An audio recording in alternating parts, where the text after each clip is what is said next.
There's a text message where Johnny promises total global humiliation for you. Do you feel like that came true?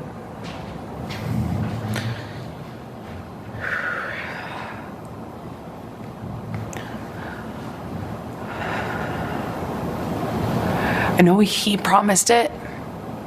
I testified to this. I'm not a good victim, I get it. I'm not a likable victim. I'm not a perfect victim. But when I testified, I asked the jury to just see me as human and hear his own words, which is a promise to do this. It feels as though he has. Having been found liable, are you nervous as we are here today about what you can say now? Of course. I took for granted what I assumed was my right to speak. Do you feel like you could be sued again by him for defamation?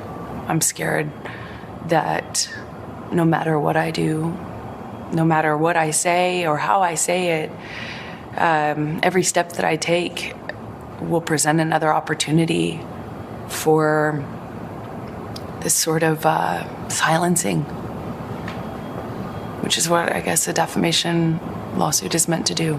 It's meant to take your voice. Life had seemingly moved on, and you decide to write an op-ed. Why did you do that? Because the op-ed wasn't about my relationship with Johnny. But it alluded to him.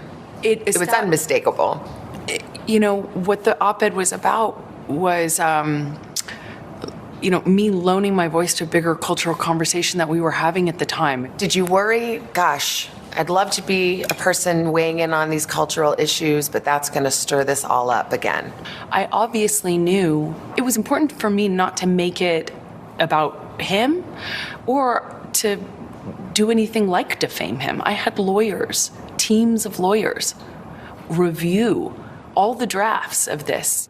When you wrote this op-ed, it was the height of Me Too. Legions of powerful men being canceled, losing their jobs. Did you want that to happen to Johnny Depp? Of course not. Of course not. It wasn't about him. This was a hoax, according to his team. Why didn't I cooperate with the police? As I've testified before, and I will stand by until my dying day, I didn't want to cooperate with them. I didn't want this to be out. I didn't want this to be known. I didn't want to cooperate with them because I didn't want this to be, I didn't want to get him in trouble. If it was a hoax, I could have done that. But 5 days later, you went to court and it came out. 5 days later, I made the decision to stand up for myself and protect myself. You can't get a restraining order in private, which of course I didn't understand the night when the cops were called. An employee of TMZ testified at court and said that TMZ was tipped off about when you were going to be going to the courthouse and on what side of your face bruises would be apparent. Did you tip off TMZ? I was going to say, he certainly didn't get tipped off by me or anyone in my... Did anyone tip off TMZ? Why would they? No. You asked no one to do that? As I testified to before, it had nothing to do with me. There are different incidents that you testified to, and the Depp legal team would put up pictures of you publicly right after that or in the days following and saying, that why are there no bruises? Again, it's that thing. If you have bruising, if you have injuries, it's fake. If you don't have any, then you weren't injured. You had promised to donate the $7 million of your divorce settlement to charity.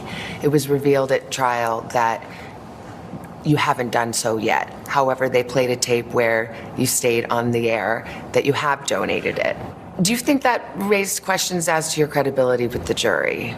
I made a pledge, and that pledge is made over time by its nature. And when you say I donated, you know that everybody thinks that you've donated it, not that you've pledged it. So for the jurors sitting there, do you think they felt like that was you getting caught in a lie? I don't know, because I feel like so much of the trial was meant to cast aspersions on who I am as a human, my credibility, to call me a liar in every way you can. And That more. was the trial. It was a credibility contest. And that was it. This is another one of the examples where if you pull back and you think about it, I shouldn't have to have donated it in an effort to be believed. I shouldn't have had to earmark the entirety of that in order to have. You shouldn't have, but once you said you did. Right, which is where it was intended to go. Heard says she still plans to honor that pledge. How do you see your future now? I get to be a mom, like full time, you know, where I'm not having to juggle calls with lawyers. One day you may want to tell your daughter about this or have to tell your daughter about everything that you've gone through. What would you want to say? I think no matter what, it will mean something. I did the right thing.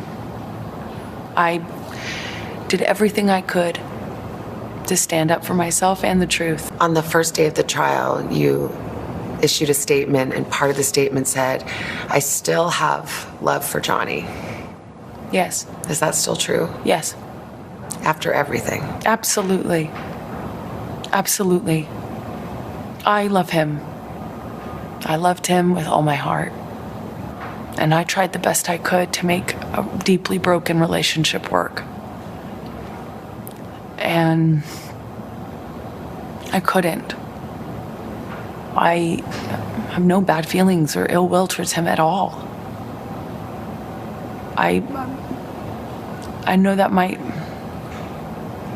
be hard to understand, or it might be really easy to understand. If you've just ever loved anyone, it should be easy.